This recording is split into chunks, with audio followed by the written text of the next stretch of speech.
পুলিশের একজন অতিরিক্ত ডিআইজির কত কোটি টাকার সম্পদ থাকতে পারে? 1 কোটি, 5 কোটি কিংবা বড়জোর 10 কোটি?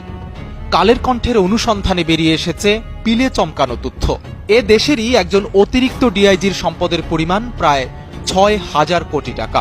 পুলিশের নাম ভাঙিয়ে সাধারণ মানুষের জমি দখল করে তিনি এই বিপুল সম্পদের মালিক হয়েছেন।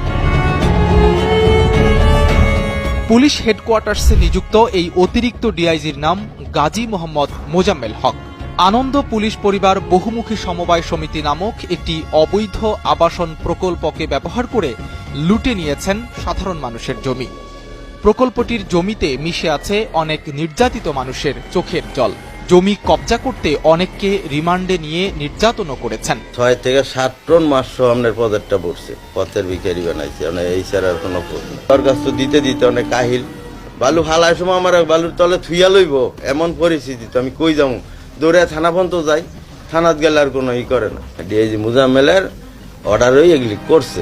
মোজাম্মেল সাহেব হ্যাঁ, ওনার লোক সব, তারা অফিসে চাকরি করে, এই লোকই আইছে, এই লোকই করছে।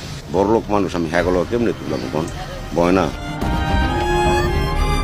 প্রায় 6,650 কোটি টাকার এই আবাসন প্রকল্পটির পরিচালক হিসেবে দায়িত্ব পালন করছেন গাজী মোহাম্মদ মোজাম্মেল হক। আইনের মারপ্যাঁচ এড়াতে কৌশলে এই বিপুল সম্পদের মালিকানা দিয়েছেন স্ত্রীর নামে।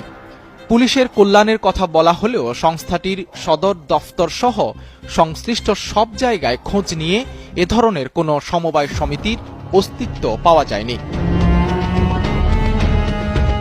অনুসন্ধানে পাওয়া যায়, স্ত্রীর নামে পুলিশের শীর্ষ এই কর্মকর্তা দেশের বিভিন্ন এলাকায় গড়ে তুলেছেন প্রায় 3,500 বিঘা জমি। এর মধ্যে নারায়ণগঞ্জের রূপগঞ্জে আবাসন প্রকল্পেই রয়েছে 3,000 বিঘা জমি, যার বাজার মূল্য প্রায় 6,650 কোটি টাকা।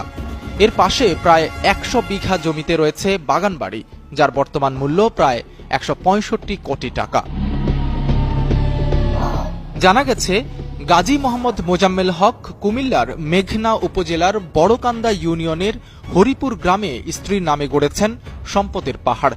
সেখানে আছে মেঘনা রিসোর্ট নামে একটি বাগানবাড়ি ও বিশাল মাছের খামার। 200 বিঘা আয়তনের এই খামারটির বাজার দর অন্তত 20 কোটি টাকা। এখানে অবকাঠামোগত ও মৎস্য প্রকল্প উন্নয়নে ব্যয় করেছেন কয়েক কোটি টাকা। নগদ টাকায় কেনার পাশাপাশি ক্ষমতার অপব্যবহার করে বিভিন্ন মানুষের সম্পদ লুট করেছেন মোজাম্মেল। এমনকি কৌশলে মেঘনা নদীও গিলে খাচ্ছেন তিনি। শুধু তাই নয়, নারায়ণগঞ্জে